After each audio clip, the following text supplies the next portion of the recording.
بالحقيقة شابوبا المدرب الترجي الروماني اللي كان مفاجأة ليا أنا وجازف بخليل القنيشي كوم بيفو سنتينيل.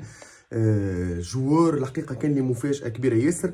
رتح الترجي من بوست إترونجي في النيميرو 6 لهنا كوم سنتينيل. روجي هاولو كان يلعب لهنا وريت برشا ماتوريتي تكتيك من ولد صغير هذايا خليل القنيش اللي كان يلعب اكسيال في ترجي جرجيس.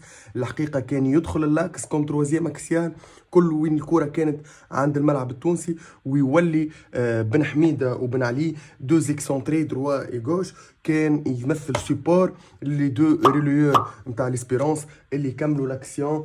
كوناتي كان يمشي برشا على الكوتي غوش، وحسام تقا كيما العاده ديما يحثرب ويمشي على الشيره اليمين.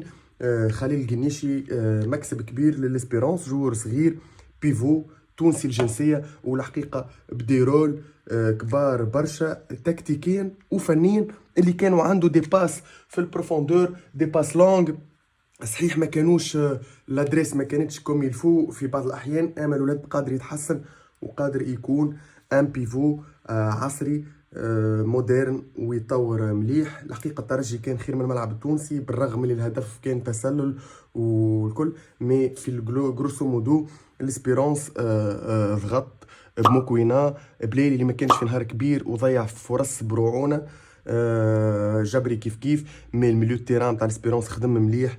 توغاي جلاسي بن حميده وبن علي كانوا حاضرين، اللي كان يولي ديفونسور 5 اللي هو قنيشي كل وين كانت البوزيسيون عند ستاد تونيزيان.